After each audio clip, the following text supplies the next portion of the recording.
যুক্তরাষ্ট্রের লস অ্যাঞ্জেলসে আবারও নতুন দাবানল ছড়িয়ে পড়ছে দ্রুত। ৩১,০০০ বাসিন্দাকে নিরাপদে সরে যাওয়ার নির্দেশ। এদিকে দেশটির দক্ষিণাঞ্চলের কিছু অংশে বিরল শীতকালীন ঝড়ে এখন পর্যন্ত অন্তত ৯ জনের মৃত্যু। ইয়েমেনের হুতিদের আবারও সন্ত্রাসী সংগঠন ঘোষণা ট্রাম্পের। ইউক্রেন যুদ্ধে উত্তর কোরিয়ার প্রায় ১,০০০ সেনা নিহত, দাবি পশ্চিমাদের। গাজায় ধ্বংসস্তূপ থেকে আরও অর্ধশতাধিক ফিলিস্তিনির লাশ উদ্ধার, জানাবো সেই খবরও। বিশ্বের নানা প্রান্তের এমন সব খবর নিয়ে বিশ্বযোগের আজকের আয়োজনে স্বাগত জানাচ্ছি আমি শারমিন শ্রাবণী। যুক্তরাষ্ট্রের দক্ষিণাঞ্চলে কিছু অংশে বিরল শীতকালীন ঝড়ের কারণে তুষারপাত এবং হিমশীতল বৃষ্টিপাত হচ্ছে। মার্কিন গণমাধ্যম জানিয়েছে প্রচণ্ড ঠান্ডার কারণে এখন পর্যন্ত অন্তত ৯ জনের মৃত্যু হয়েছে। আকস্মিক এই আবহাওয়ার পরিবর্তনের ফলে টেক্সাসের মহাসড়ক এবং বিমানবন্দর সাময়িক বন্ধ ঘোষণা করা হয়েছে। এছাড়া বাতিল হয়ে গেছে বিভিন্ন বিমানবন্দরের ২,০০০-এরও বেশি ফ্লাইট। এদিকে লস অ্যাঞ্জেলসে উত্তরের পাহাড়ি অঞ্চলে দ্রুত ছড়িয়ে পড়ছে একটি নতুন দাবানল। প্রায় ৩১,০০০ বাসিন্দাকে সরে যাওয়ার নির্দেশ দিয়েছে কর্তৃপক্ষ। বিস্তারিত মনিরুজ্জামান বাবুর প্রতিবেদনে। যুক্তরাষ্ট্রের লস অ্যাঞ্জেলেসে দাবানলের আতঙ্ক কাটতে না কাটতেই এবার দেশটির দক্ষিণাঞ্চলের কিছু অংশে বিরল শীতকালীন ঝড়ের মুখে পড়েছে। শক্তিশালী এই ঝড়ের প্রভাবে ভারী তুষারপাত আর প্রচণ্ড ঠান্ডায় বিপর্যস্ত হয়ে পড়েছে টেক্সাস থেকে শুরু করে Louisiana, Mississippi, Alabama, Georgia, South Carolina ও ফ্লোরিডার বাসিন্দাদের জনজীবন। কোনো কোনো জায়গায় ১০ ইঞ্চির বেশি তুষারপাত হয়েছে। তীব্র ঠান্ডায় টেক্সাস ও আলাবামা অঙ্গরাজ্যে কয়েকজন প্রাণ হারিয়েছেন। এছাড়া কয়েকটি অঙ্গরাজ্যে সতর্কতা জারি করা হয়েছে। কোথাও কোথাও ১০ ইঞ্চির উপরে তুষারপাত হয়েছে। নিউ ইয়র্কেও ১৮ ইঞ্চি তুষারপাত হয়েছে। বাসিন্দারা বলছেন এত ভারী তুষারপাতের কবলে আগে কখনো পড়েননি তারা। নিউ ইয়র্কের গভর্নর পশ্চিম নিউ ইয়র্কের ১ ডজন কাউন্টিতে জরুরি অবস্থা ঘোষণা করেছেন। ফ্লোরিডায় হয়েছে অন্তত ৮ ইঞ্চি তুষারপাত, যা ওই রাজ্যের ইতিহাসে সবচেয়ে বেশি পরিমাণ তুষারপাত। ১৯৫৪ সালে রাজ্যটিতে ৪ ইঞ্চি তুষারপাত হয়েছিল। এই পরিস্থিতিতে বন্ধ ঘোষণা করা হয়েছে অঙ্গরাজ্যগুলোর অনেক বিদ্যালয়। বাতিল করা হয়েছে বিভিন্ন বিমানবন্দরের ২,০০০-এর বেশি ফ্লাইট। এছাড়া ৩,০০০-এর বেশি ফ্লাইটের শিডিউল বিপর্যয় হয়েছে। বন্ধ হয়ে গেছে অঙ্গরাজ্যগুলোর গুরুত্বপূর্ণ অনেক সড়ক। এছাড়া বিদ্যুৎ বিচ্ছিন্ন হয়ে পড়েছে টেক্সাসের দক্ষিণ পূর্বাঞ্চলের বেশ কিছু ঘরবাড়ি। যুক্তরাষ্ট্রের বিভিন্ন অঙ্গরাজ্যে বৃহস্পতিবার পর্যন্ত এমন পরিস্থিতি বিরাজ করতে পারে বলেও জানিয়েছে তারা। এদিকে লস অ্যাঞ্জেলেসে উত্তরের পাহাড়ি অঞ্চলে দ্রুত ছড়িয়ে পড়ছে একটি নতুন দাবানল।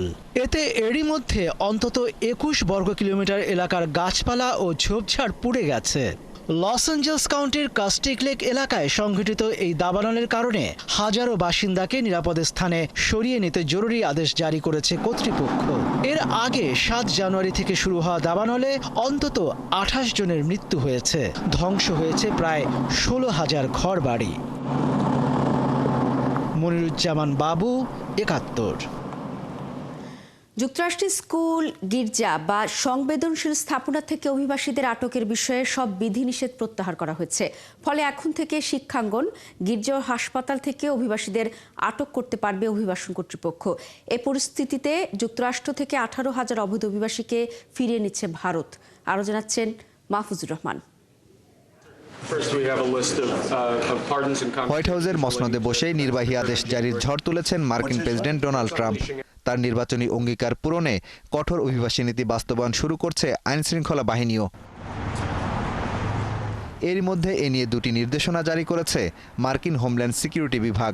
প্রথমটি স্কুল, গির্জা বা সংবেদনশীল স্থাপনা থেকে গ্রেপ্তার সংক্রান্ত, আর দ্বিতীয় নির্দেশনায় বৈধ কাগজপত্রবিহীন আটককৃত ব্যক্তি যুক্তরাষ্ট্রে ২ বছরের বেশি সময় ধরে অবস্থান প্রমাণ করতে ব্যর্থ হলে তাকে দ্রুত দেশ থেকে বের করে দিতে পারবে কর্তৃপক্ষ।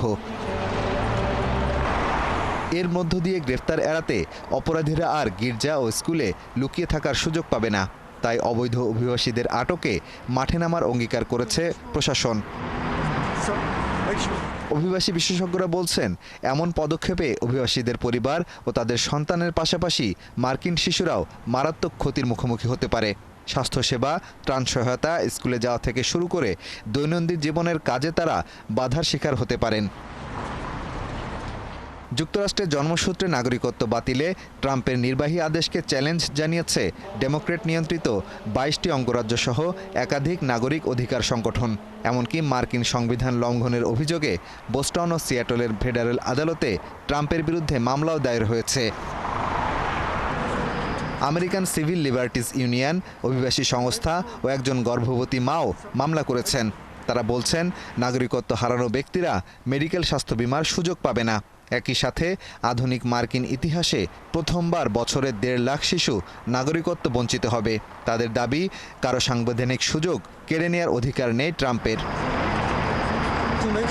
এদিকে যুক্তরাষ্ট্রে অবৈধভাবে বসবাসকারী প্রায় 18,000 অভিবাসীকে ফেরত নিয়ে আসার প্রক্রিয়া শুরু করেছে ভারত।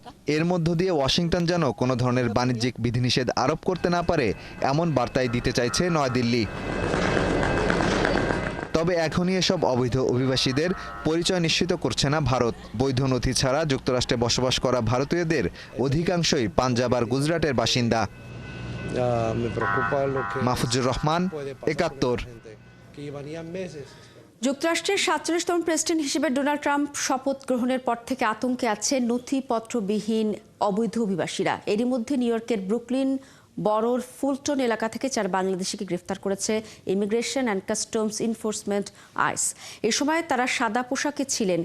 নাম প্রকাশ না করার শর্তে প্রত্যক্ষদর্শী এক বাংলাদেশি বলেন, ফুলটন এলাকায় তারা আড্ডা দিচ্ছিলেন। অতর্কিত সাদা পোশাকে কয়েকজন কর্মকর্তা এসে তাদের পরিচয়পত্র দেখাতে বলেন। এই সময় একজন প্রতিবাদী হয়ে বলেন, যুক্তরাষ্ট্রের 5ম সংশোধন অনুযায়ী তিনি তার পরিচয়পত্র দেখাতে বাধ্য হন। তিনি কথা বলে তাকে গ্রেফতার করে অন্যদের ছেড়ে দেওয়া হয়েছে। কিছুটা দূরে একই এলাকায় আরও 3 জনকে গ্রেফতার করেছে আইস। এ বিষয়ে যুক্তরাষ্ট্রে বসবাসরত বাংলাদেশি বংশোদ্ভূত আইনজীবীরা বলছেন, ট্রাম্পের বেশ কয়েকটি নির্বাহী আদেশে বাংলাদেশিরা ক্ষতিগ্রস্ত হতে পারেন। যারা ব্রাজিল, আর্জেন্টিনা সহ দক্ষিণ আমেরিকার পথ ধরে মেক্সিকো সীমান্ত দিয়ে যুক্তরাষ্ট্রে অবৈধভাবে ঢুকতেন, সেই পথ পুরোপুরি বন্ধ হয়ে যাবে। যুক্তরাষ্ট্রের সরকারের ডাইভার্সিটি বা বৈচিত্র্য কর্মীদের অবিলম্বে বেতনভুক্ত ছুটিতে রাখার নির্দেশ দিয়েছেন প্রেসিডেন্ট ডোনাল্ড ট্রাম্প। একই সাথে যুক্তরাষ্ট্রের এআই খাতে $50,000 কোটি বিনিয়োগের ঘোষণা দিয়েছেন তিনি। এদিকে পানামা খাল পুনর্দখলের বিষয়ে মার্কিন প্রেসিডেন্ট ডোনাল্ড ট্রাম্পের উদ্বেগজনক হুমকি নিয়ে জাতিসংঘ অভিযোগ করেছে পানামা সরকার। এটি যুক্তরাষ্ট্রের দেয়া কোনো উপহার নয় বলেও জানিয়েছেন দেশটির প্রেসিডেন্ট হোসে রাউল মুলিনো। আরও জানাচ্ছেন মাহফুজুর রহমান। যুক্তরাষ্ট্রের নতুন প্রেসিডেন্ট ডোনাল্ড ট্রাম্পের একের পর এক নির্বাহী আদেশে অস্থিরতা দেখা দিয়েছে সরকারি চাকরিজীবীদের মাঝে। নতুন করে সরকারের ডাইভার্সিটি বা বৈচিত্র্য কর্মীদের অবিলম্বে বেতনভুক্ত ছুটিতে রাখার নির্দেশ দিয়েছেন ট্রাম্প।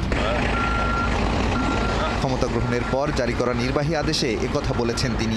বুধবার স্থানীয় সময় বিকাল 5টা থেকে ফেডারেল সংস্থাগুলো এটি কার্যকর শুরু করেছে। এতে বিপজ্জনক, অবমাননাকর, অনৈতিক বৈচিত্র্য, ন্যায় বিচার এবং অন্তর্ভুক্তি অর্থাৎ ডিআইই প্রকল্পের অবসানের আহ্বান জানানো হয়েছে। কৃত্রিম বুদ্ধিমত্তার বিকাশে স্টারগেট নামের এক যৌথ প্রকল্প হাতে নিয়েছে ওপেন এআই, ওরাকল ও সফটব্যাংক। এজন্য প্রাথমিকভাবে $10,000 কোটি এবং আগামী 4 বছরে মোট $50,000 কোটি বিনিয়োগ করা হবে। এরই মধ্যে হোয়াইট হাউসে প্রেসিডেন্ট ডোনাল্ড ট্রাম্পের সাথে সাক্ষাৎ করেছেন এই 3 প্রতিষ্ঠানের প্রধান। বিশ্বের শীর্ষস্থানীয় এই প্রযুক্তি জায়ান্টরা একসাথে স্টারগেট গঠন করছে, তাই আপনারা তাদের ভবিষ্যৎ সম্পর্কে অনেক কিছুই শুনতে পাবেন। এটি আমেরিকার নতুন কোম্পানি যারা যুক্তরাষ্ট্রে এআই অবকাঠামোতে কমপক্ষে $50,000 কোটি বিনিয়োগ করবে এবং খুব দ্রুত গতিতে এগিয়ে যাবে। এর মধ্য দিয়ে প্রাথমিকভাবে প্রায় 1 লাখের বেশি মার্কিনীর কর্মসংস্থান তৈরি হবে। এদিকে পানামা খাল পুনর্দখলের বিষয়ে ট্রাম্পের উদ্বেগজনক হুমকি নিয়ে জাতিসংঘে অভিযোগ করেছে পানামা সরকার। একই সাথে তারা খালের সাথে সংশ্লিষ্ট হংকং ভিত্তিক একটি প্রতিষ্ঠানের কার্যক্রমের নিরীক্ষাও শুরু করেছে। পানামা সিটি থেকে জাতিসংঘ মহাসচিব অ্যান্তোনিও গুতেরেসের কাছে পাঠানো একটি চিঠিতে জাতিসংঘ সনদের একটি ধারা উল্লেখ করা হয়েছে, যা কোনো সদস্য রাষ্ট্রকে অন্য দেশের ভৌগোলিক অখণ্ডতা বা রাজনৈতিক স্বাধীনতার বিরুদ্ধে বল প্রয়োগ বা বল প্রয়োগের হুমকি থেকে বিরত থাকতে বলে। এদিকে পানামা খাল যুক্তরাষ্ট্রের দেয়া কোনো কমিশন বা উপহার নয় বলেও জানিয়েছেন দেশটির president Jose Raul Mulino. Mahfuzur Rahman, ৭১। ইয়েমেনের হুতিদের বিদেশি সন্ত্রাসী সংগঠন হিসেবে চিহ্নিত করে একটি নির্বাহী আদেশে সই করেছেন যুক্তরাষ্ট্রের প্রেসিডেন্ট ডোনাল্ড ট্রাম্প। তিনি বুধবার এই আদেশে সই করেন। নির্বাহী আদেশে সই করে ট্রাম্প বলেন, শুধু ইয়েমেন নয়, বিভিন্ন সময় সৌদি আরব ও সংযুক্ত আরব আমিরাতে প্রাণঘাতী হামলার জন্য হুতিরা দায়ী। ট্রাম্পের নির্বাহী আদেশে বলা হয়েছে, হুতিদের কর্মকাণ্ড মধ্যপ্রাচ্যে বেসামরিক নাগরিকদের নিরাপত্তার জন্য হুমকি তৈরি করেছে। সেই সঙ্গে হুতিরা যুক্তরাষ্ট্রের ঘনিষ্ঠ আঞ্চলিক অংশীদারদের নিরাপত্তা এবং সমুদ্রপথে বৈশ্বিক বাণিজ্যের স্থিতিশীলতার জন্য হুমকি। ইয়েমেনের উত্তর পশ্চিমাঞ্চল হুতিদের দখলে রয়েছে। এই অঞ্চলের জলসীমায় যুক্তরাষ্ট্রের নৌযানে মাঝে মধ্যেই হামলা চালায় হুতি বিদ্রোহীরা। যুক্তরাষ্ট্রের প্রেসিডেন্ট ডোনাল্ড ট্রাম্প ইউক্রেন যুদ্ধের অবসান না করলে রাশিয়ার উপর উচ্চমাত্রার কর, শুল্ক, নিষেধাজ্ঞা আরোপের হুমকি দিয়েছেন ট্রাম্প। বুধবার তার মালিকানাধীন সামাজিক যোগাযোগ মাধ্যম প্ল্যাটফর্ম ট্রুথ সোশ্যালে এই বার্তায় হুমকি দেন তিনি। বার্তায় ট্রাম্প রাশিয়ার জনগণের প্রতি নিজের ভালোবাসা এবং রুশ প্রেসিডেন্ট ভ্লাদিমির পুতিনের জন্য তার ভালো সম্পর্কের কথা বলেছেন। বার্তায় তিনি হুঁশিয়ারি দিয়ে বলেন, এই যুদ্ধ অর্থহীন এবং এটাকে বন্ধ করা উচিত। তিনি আরও বলেন, যুদ্ধ পরিস্থিতি কেবল আরও খারাপ হবে যদি দ্রুত কোনো সমঝোতা না হয়। তাহলে যুক্তরাষ্ট্র যে কোনো পণ্য যুক্তরাষ্ট্র ও অন্যান্য অংশগ্রহণকারী দেশে বিক্রি হচ্ছে সেগুলোর উপর কর বা শুল্ক আরোপ করার নিষেধাজ্ঞা দিবেন।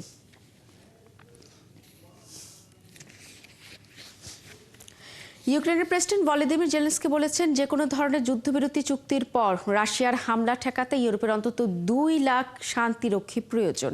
মার্কিন প্রেসিডেন্ট ডোনাল্ড ট্রাম্পের সঙ্গে দেখাও করতে চান ইউক্রেনের প্রেসিডেন্ট। সুইজারল্যান্ডের ওয়ার্ল্ড ইকোনমিক ফোরামে বক্তব্য দিয়েছেন জেলেনস্কি। সেখানে তিনি ইউরোপের নেতাদের মহাদেশটি রক্ষার আহ্বানও জানান। জেলেনস্কি বলেন, ইউরোপ থেকে সর্বনিম্ন অন্তত 2 লাখ শান্তিরক্ষী প্রয়োজন। ক্ষমতা গেলে প্রথম দিনই ইউক্রেন যুদ্ধ শেষ করে দেওয়ার প্রতিশ্রুতি দিয়েছিলেন যুক্তরাষ্ট্রের নতুন প্রেসিডেন্ট ট্রাম্প। এই বিষয়ে অভিষেকের দিনই সাংবাদিকের প্রশ্নের জবাবে ট্রাম্প বলেন, তিনি মনে করেন ভলোদিমির জেলেনস্কি যুদ্ধ শেষ করতে চুক্তি করতে চান। চলমান ইউক্রেন যুদ্ধে উত্তর কোরিয়া প্রায় 1000 সেনা নিহত হয়েছেন, এমনটাই জানিয়েছেন পশ্চিমা কর্মকর্তারা। রাশিয়ার সীমান্তবর্তী কুর্স্ক অঞ্চলে ইউক্রেনের সেনাদের বিরুদ্ধে লড়াইয়ে তারা নিহত হন। এসব কোরিয়ান সেনাকে ইউক্রেন যুদ্ধে রাশিয়াকে সহায়তা করতে সে দেশে পাঠানো হয়েছিল। পশ্চিমা কর্মকর্তারা জানিয়েছেন, মাত্র 3 মাসে রাশিয়ার পশ্চিমাঞ্চলীয় কুর্স্ক অঞ্চলে লড়াই উত্তর কোরিয়ার সেনারা এরই মধ্যে প্রায় 40% হতাহতের শিকার হয়েছেন। নাম প্রকাশ না করা সত্ত্বে কর্মকর্তারা বলছেন, উত্তর কোরিয়া থেকে পাঠানো আনুমানিক 11,000 সেনার মধ্যে এরই মধ্যে 4,000 সেনা যুদ্ধ নিহত কিংবা আহত, নিখোঁজ বা প্রতিপক্ষের হাতে বন্দী হয়েছেন। কর্মকর্তারা বলছেন, এই 4,000 জনের মধ্যে প্রায় 1,000 জনে জানুয়ারির মাঝামাঝি সময় নিহত হয়েছেন বলেই তাদের ধারণা। যুদ্ধবিরতির পর থেকেই গাজায় ধ্বংসস্তূপের নিচ থেকে একের পর এক মরদেহ উদ্ধার করা হচ্ছে। গত 24 ঘন্টা অবরুদ্ধ এই ভূখণ্ডের ধ্বংসস্তূপের নিচ থেকে আরও অন্তত 53 ফিলিস্তিনের মরদেহ উদ্ধার করা হয়েছে। এতে করে উপত্যকাটিতে নিহতের মোট সংখ্যা প্রায় 47,200 জনের কাছাকাছি পৌঁছে গেছে। গাজার স্বাস্থ্য মন্ত্রণালয়ের এক বিবৃতিতে বলা হয়েছে, গত 24 ঘন্টায় আরও 19 জন আহত ব্যক্তিকেও হাসপাতালে ভর্তি করা হয়েছে। এতে করে ইসরায়েলি হামলায় আহতের সংখ্যা বেড়ে 1,11,166 জনে পৌঁছেছে। অনেক মানুষ এখনও ধ্বংসস্তূপের নিচে এবং রাস্তায় পড়ে থাকলেও উদ্ধারকারীরা তাদের কাছে পৌঁছতে পারছেন না, কারণ ধ্বংসস্তূপ সরিয়ে উদ্ধার কাজ চালানোর মতো ভারী যন্ত্রপাতি গাজায় নেই। গত 19 জানুয়ারি যুদ্ধবিরতি চুক্তি কার্যকর হয়। এর ফলে গাজা ইসরায়েলের ভয়াবহ হামলার আপাতত অবসান ঘটলেও ভূখণ্ডটিতে নিখোঁজ রয়েছেন 11,000-এরও বেশি মানুষ।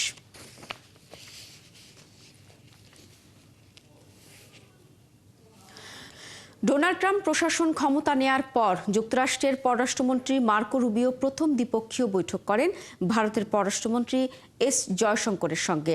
সেখানে বাংলাদেশ পরিস্থিতি নিয়েও আলোচনা করেছেন তারা। তবে এ নিয়ে বিস্তারিত আর কিছু তিনি বলতে চাননি। ভারতের পররাষ্ট্রমন্ত্রী ট্রাম্পের শপথ অনুষ্ঠানে অংশ নিতে এবং 4 দেশের জোট কোয়াডের বৈঠকে যোগ দিতে ওয়াশিংটন সফরে রয়েছেন। পাকিস্তানের জাতীয় পরিষদ এবং সিনেটের সদস্যদের বেতন 200% বৃদ্ধির প্রস্তাব অনুমোদন হতে চলেছে। খবরে বলা হয়েছে, বর্তমান জাতীয় পরিষদ সদস্যদের মাসিক বেতন প্রায় 1,68,000 রুপি থেকে 200% বৃদ্ধির প্রস্তাব করা হয়েছে। কেন্দ্রীয় পরিষদের পক্ষ থেকে প্রস্তাবটি জাতীয় পরিষদ এবং সিনেট অনুমোদন করা উপস্থাপন করা হবে এবং এটি ক্ষমতাসীন জোট এবং বিরোধী দলের সঙ্গে আলোচনা করে সেটি একমত হয়েছে সবাই। এই ছিল আজকের আয়োজনে। কাল একই সময় আবার হাজির হবে বিশ্বযোগ। চোখ রাখুন 71-এর ফেসবুক পেজ এবং সাবস্ক্রাইব করুন 71 ইউটিউব চ্যানেল। থাকুন 71-এর সাথে।